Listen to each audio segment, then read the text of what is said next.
Hello guys, welcome to Edupedia. অনেকদিন পরে ভিডিওটা এলো, তার জন্য সরি। এবং অনেক নানা কারণে ভিডিওটি আসে, প্রায় 1 মাস। এবার থেকে আমরা সবাই বোর্ডেই পড়াবো। আগের ভিডিওতে আমরা পড়েছিলাম হচ্ছে জীবের 5টি রাজ্য এবং সেগুলো কি কি সেই নিয়ে আলোচনা করেছিলাম। আজকে আমরা পড়ব উদ্ভিদ রাজ্যের শ্রেণীবিন্যাস এবং প্রাণী রাজ্যের শ্রেণীবিন্যাস। So let's start.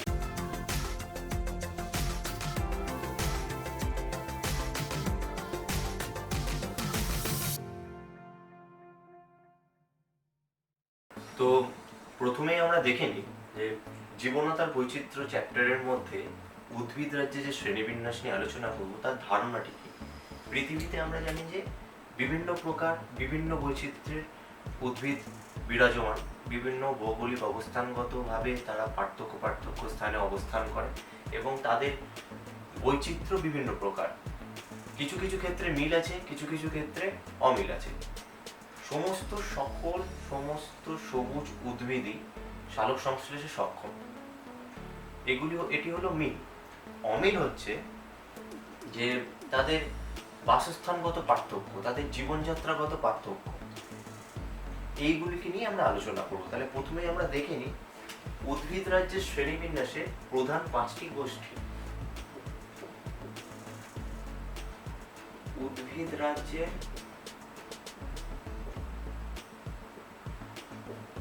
শ্রেণীবিন্যাস। এক হচ্ছে অ্যালগি,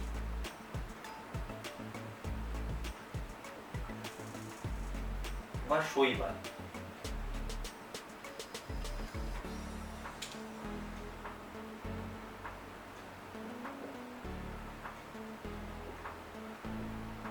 দুই হচ্ছে ব্রায়োফাইটা।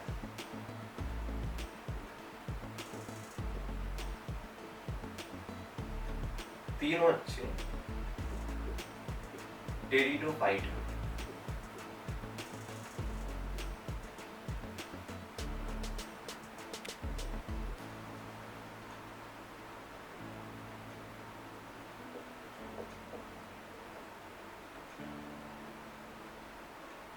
আর টেরিডোফাইটা হচ্ছে ফার্ন মঙ্গ।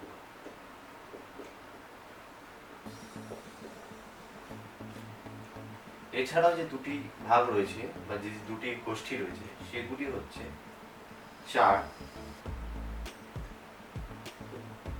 জিমনোস্পার্ম,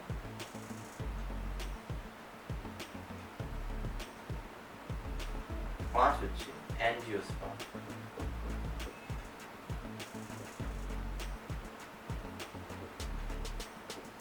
আর এই অ্যাঞ্জিওস্পার্মের দুটো ভাগ হলো একবীজপত্রী এবং দ্বিবীজপত্রী। তাহলে আমরা দেখে নেব যে শৈবাল বা অ্যালগি এদের বৈশিষ্ট্যগুলি কি কি। এরা সমাঙ্গদেহী। সমাঙ্গদেহী মানে হচ্ছে এদের দেহমূল পাতা ও কাণ্ডে বিভেদিত নয়।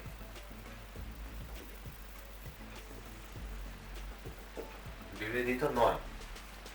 দুই হচ্ছে এরা সাধারণত জলজ প্রকৃতির। 3 হচ্ছে সংবহন ফলতন্ত্র অনুপস্থিত। উদাহরণ কি? ক্ল্যামাইডোমোনাস। ক্ল্যামাইডোমোনাস এককোষী শৈবাল।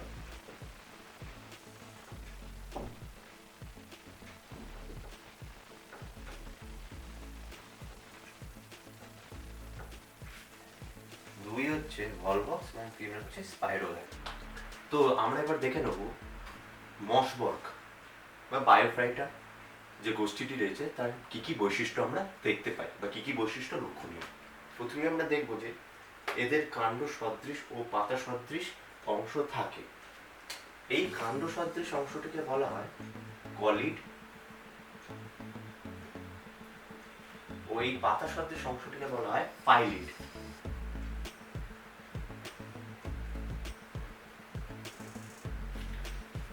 এদের মূল থাকে না, মূলের পরিবর্তে রাইজোয়েড থাকে। এই রাইজয়েডটা কি? এই রাইজয়েডটা হচ্ছে একটা ব্রাঞ্চ অফ হাইফি। যদি এরকম একটি অংশ আমরা দেখি,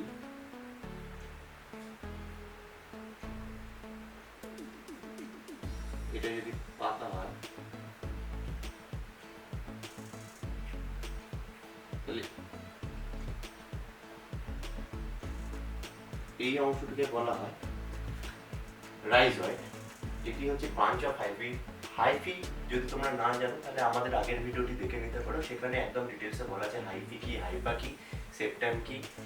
তো এই ব্রাঞ্চ অফ হাইফি থেকে এই মসবর্গ বা বায়োফাইটা গোষ্ঠীর উদ্ভিদেরা জল এবং নিউট্রিশন শোষণ করে। এদের ভিজে স্থানে জন্মায়, কিন্তু নিষেকের সময় জলের প্রয়োজন হয়, তাই এরা উভচর উদ্ভিদ। তাই এরা উভচর উদ্ভিদ।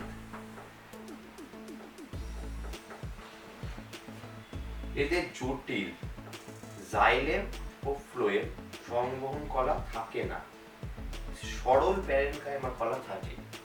এবং উদাহরণ হচ্ছে ওগোনেটাম ও ফিউনেরিয়া, এই দুটোই হচ্ছে কাণ্ডপত্রযুক্ত মস।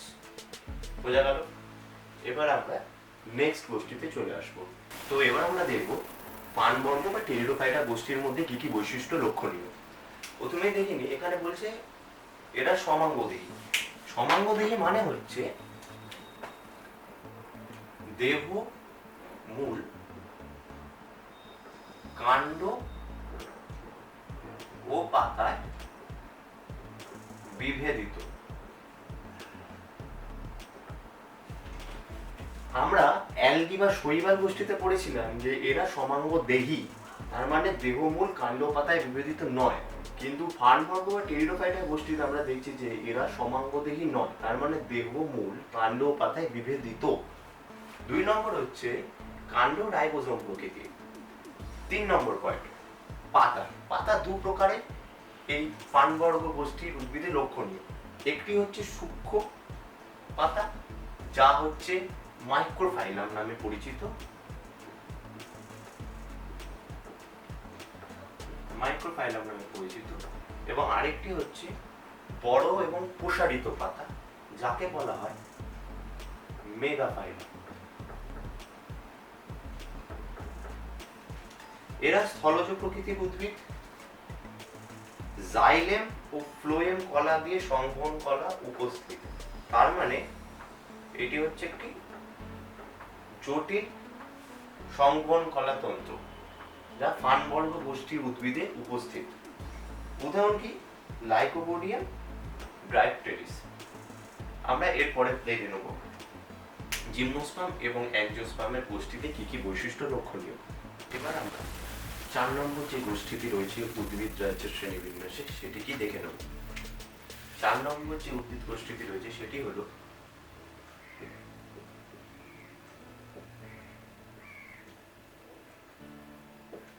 জিমনোস্পার্ম। জিমনোস্পার্মকে আমরা দুভাগে বিভক্ত করি। একটিকে বলা হয়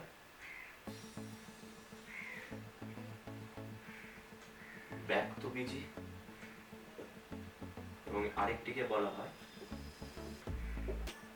গুপ্তবীজী। এই দু প্রকার উদ্ভিদ আমরা ভাগ করে থাকি জিমনোস্পার্মের ক্ষেত্রে। এবার এই ব্যক্তবীজী বা গুপ্তবীজী বলতে আমরা কি বুঝি? যদি মূল পার্থক্য বলা হয় তার মানে তার জন্য বলা যেতে পারে যে ব্যক্তবীজী যাদের, এদের প্রকৃত ফল গঠিত হয় না এবং বীজ নগ্ন প্রকৃতির হয়। নগ্ন প্রকৃতির, তাই এদেরকে ব্যক্তবীজী বলা হয়, কারণ আমরা সেটা কি বাইরে থেকে দেখতে পাই। কিন্তু গুপ্তবীজীতে কি হয়, এদের প্রকৃত ফল গঠিত হয়, প্রকৃত ফল গঠিত হয় এবং বীজ ফলের মধ্যে অবস্থান করে।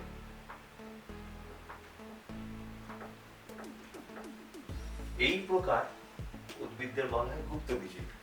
এছাড়াও আরো যে পার্থক্যগুলি রয়েছে তার মধ্যে হচ্ছে ব্যক্তবীজিতে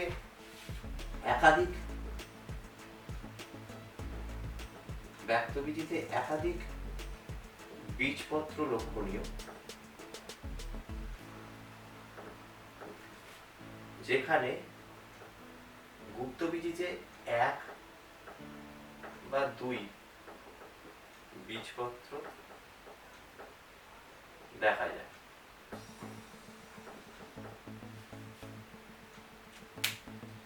এই ব্যক্তবীজি এবং গুপ্তবীজি এই দুপকারী যে উদ্ভিদ রয়েছে এই দুটোই কিন্তু বৃক্ষ জাতীয়।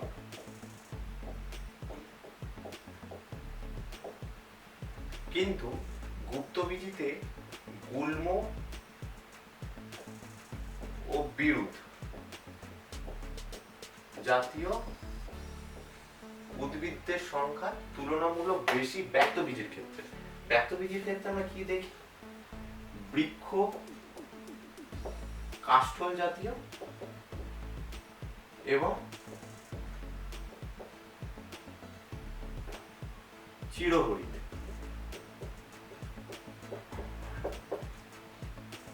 এই হলো জিমনোস্পার্মের দুটি ভাগ, ব্যক্তবীজি গুপ্তবীজি, এবং এই ব্যক্তবীজি গুপ্তবীজি হলো ধারণা। আশা করি তোমরা বুঝেছো। এরপরে আমরা চলে যাবো অ্যাঞ্জিওস্পার্মে। আচ্ছা, অ্যাঞ্জিওস্পার্ম গোষ্ঠীর বৈশিষ্ট্য আলোচনা করার আগে আমি গুপ্তবীজি এবং ব্যক্তবীজি যেটি পড়ালাম তার উদাহরণ আমি দিইনি। গুপ্তবীজির ক্ষেত্রে হচ্ছে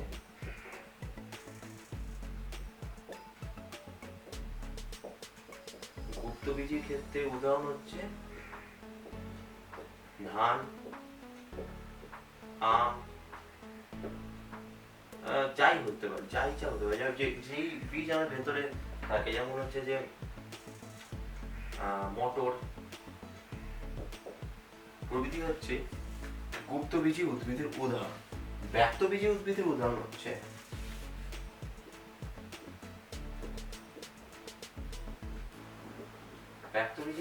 উদাহরণ হচ্ছে সাইকাস, পাইনাস, মিটাম প্রভৃতি। এই গেল গুপ্তবীজি এবং ব্যক্তবীজি।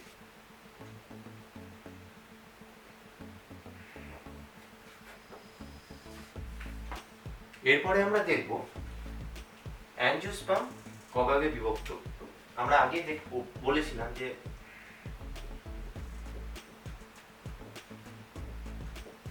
অ্যাঞ্জিওস্পার্ম কে আমরা দুভাগে বিভক্ত করতে পারি। একটি হচ্ছে একবীজপত্রী এবং আরেকটি হচ্ছে দ্বিবীজপত্রী।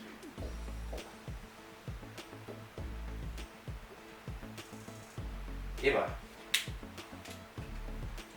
একবীজপত্রী এবং দ্বিবীজপত্রী কি বলবো, মানে যদি প্রধান পার্থক্য বলা হয় তাহলে বীজে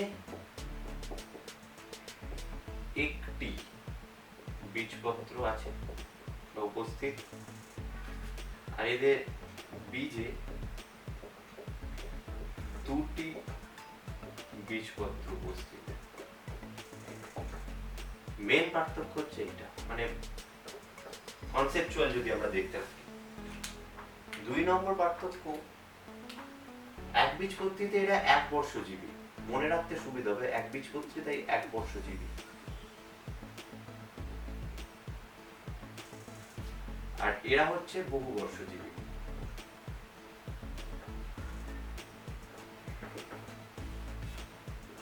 একবীজপত্রী উদ্ভিদ আমরা দেখে থাকি যে এদের বিরুৎ জাতীয়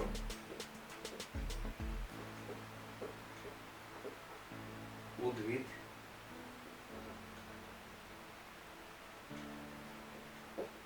বেশি, আর এদের হচ্ছে বৃক্ষ জাতীয় উদ্ভিদ বেশি।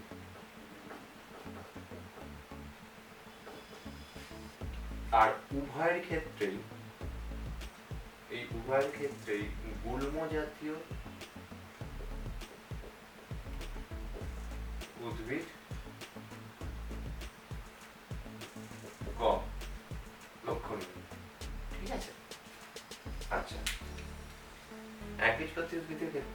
কাণ্ড শাখাহীন। আর দ্বিবীজপত্রীর ক্ষেত্রে কাণ্ড শাখা প্রশাখা যুক্ত। আর কি কি পার্থক্য দেখা যায়? সাধারণত এদের পাতা সমান্তরাল শ্রেণী বিন্যাস যুক্ত, আর এদের পাতা জালকাকার শ্রেণী বিন্যাস।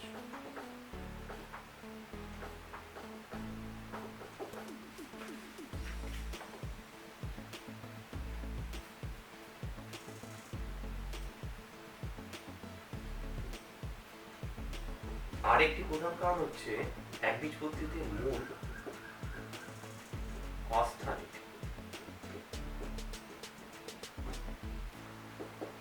মানে গুচ্ছমূল প্রকৃতির।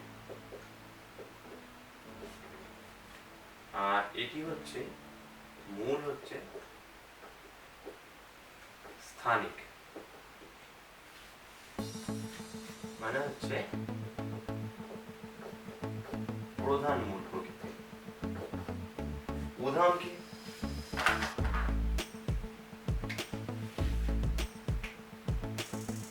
একবীজপত্রীর ক্ষেত্রে উদাহরণ হচ্ছে ধান, গম, ভুট্টা প্রভৃতি। দ্বিবীজপত্রীর ক্ষেত্রে হচ্ছে আম,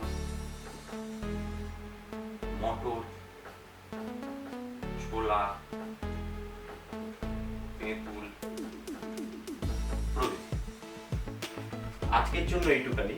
আমরা নেক্সট ক্লাসে পড়বো হচ্ছে, এটি গেল উদ্ভিদ রাজ্যের শ্রেণীবিন্যাস। নেক্সট ক্লাসে আমরা পড়বো প্রাণী রাজ্যের শ্রেণীবিন্যাস। যদি কোনো কিছু অসুবিধা থাকে তাহলে কমেন্টে অবশ্যই জানাবে, আমরা যথাসাধ্য আনসার দেওয়ার চেষ্টা করব। আজকের জন্য এইটুখানি। Thank you.